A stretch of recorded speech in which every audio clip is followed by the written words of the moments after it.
Come package Isaiah's order with me. He got some chamoy Sour Patch watermelons, pineapple belts, an ollita, and some strawberry banana belts. I first checked that everything he ordered is here so I can start boxing it. I am giving him a free gusano tamarindo, and I also wrote him a little thank you note. This order is going from California to Idaho, and the reason I don't bubble wrap the containers is because the containers are heavy duty, plus the new boxes that I got are extremely strong. The USPS does tend to sometimes just throw the packages, but so far all of our packages have arrived safely. Thank you for shopping with us, Isaiah, and I really hope you enjoy your order. Bye! Natalie from Darling Authority, and today we're packing up our best-selling Clara bralette. First, I grabbed some tissue paper, fold up the bralette, and put it in the center. Then I wrap it together with a sticker. Next, we move on to our packing materials, so I grabbed these 2 postcards, a sticker, I grabbed this really cute butterfly one, as well as this pink scrunchie. Then I take all of those items as well as the packing slip and wrap them together in the scrunchie. Now, I ran out of my regular poly mailer bags, but I found these white envelopes that are actually greeting card envelopes that work perfectly for shipping bralettes, so I use that instead. I put a sticker on the back for that extra DA touch, throw the shipping label on there, and it's done. Okay, so today I'm going to be using my soy wax because I'm making wax melt.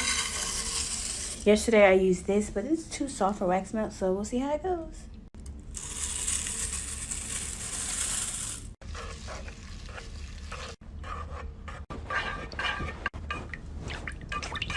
Okay, so now that my wax is all melted, I'm going to pick my strawberry shortcake fragrance. And I'm going to get some red dye. And I personally think strawberry shortcake is too strong, so I like to add cake in it.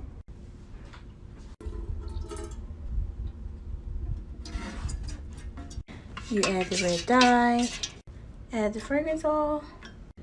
These are my strawberry molds. Oops, haha, spilled it. Pop them out. Perfect. This is everything I use to make my stickers and t-shirts for my small business.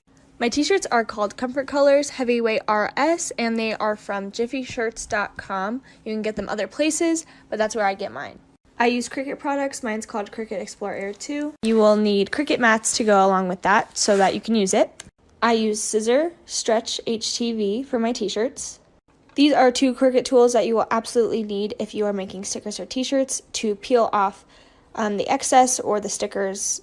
If you make them, you know what I mean. This is a sticker paper I use. It's from Online Labels, and it's called Weatherproof Matte. Right there.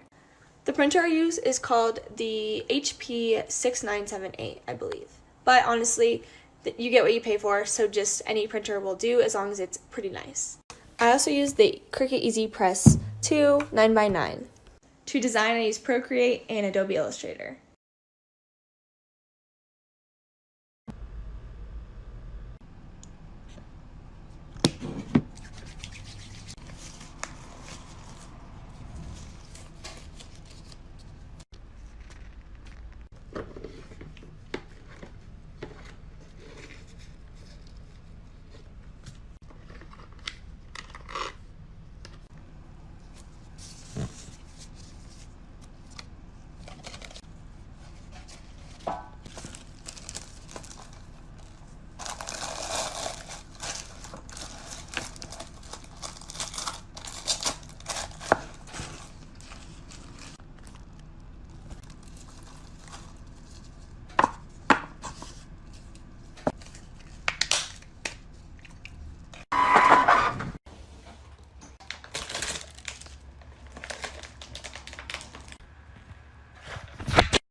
Here's a day in the life of my small business. So turning on the light, grabbing my laptop, and I'm going to turn it on so I can print. There's the label maker, plug it in and hit print, and there it goes. So it's printing really fast. I love this little label maker.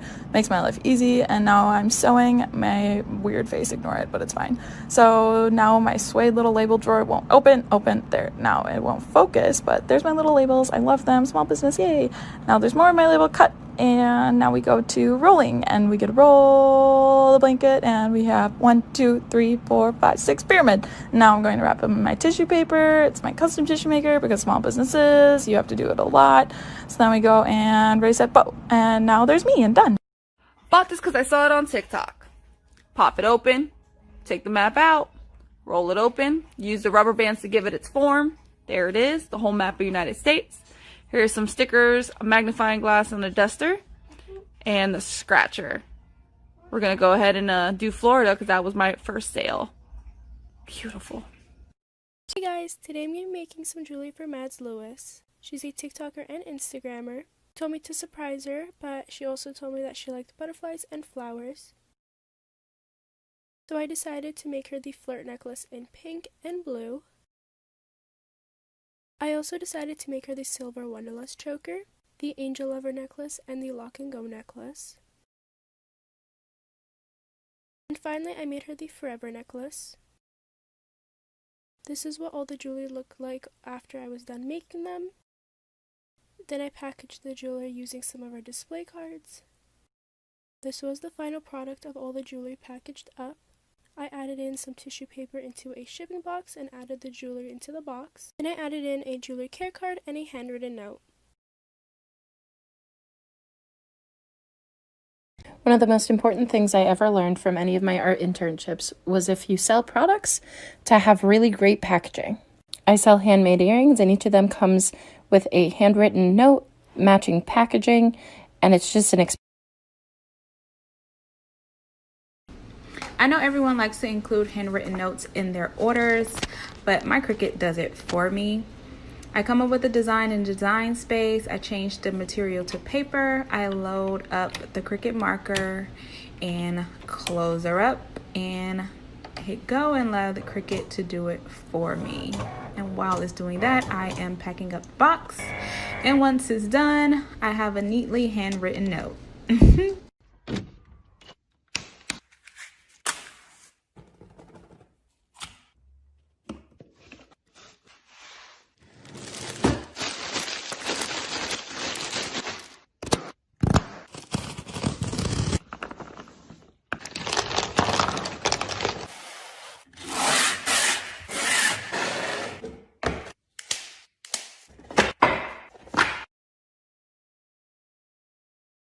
This is going to be a video showing all the different models and what the cases look like. This is what the iPhone 5/5s/SE first generation look like. This is what the iPhone 6 cases look like. This is what the iPhone 7, 8 and SE 2020s look like. This is the 6/6s Plus. These are the 7 and 8 Plus cases. These are the XRs in black and white. These are the iPhone X/XS. This is the XS Max. These are the iPhone 11s, these are the 11 Pros, and this is the 11 Pro Max. Shooting flat lays for Depop. So first I prep a box with all the items I'm going to shoot, and then I grab my supply box. Inside I've got these shout wipes, I have my lint roller, some scissors for cutting off loose threads, and a measuring tape. I've also got a step stool, a pillow, and 2 sheets of 2x3 poster paper from the dollar store. If you guys plan on shooting larger items like hoodies and pants, I recommend getting 4 sheets and laying them all out into a square. So now I'm setting everything up on a hard flat surface in front of a natural light source. And I'm going to start off with these shorts. Remember to shoot everything in square mode. So first I'll take photos of the front, and then I'll take a photo of the tag, and then I'll take my measuring tape and line it up with the waistband, take a photo, and this way I can add in the actual waist measurement to my listing later. Then I'll flip them over and take a photo of the back, and don't forget to take photos of any flaws your item might have. And once I've got those, I move on to the next item and repeat it until I'm all done.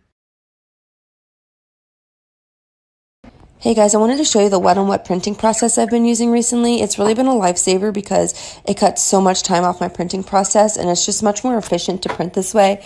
For a long time I was scared to do this and not flash dry between layers because the stamp on the back of the screen can kind of cause this like fuzzy or like textured effect on the shirt, but after you run it through the conveyor dryer, you really can't even tell, and it comes out looking really great. So hooray for teaching an old dog new tricks. Woo!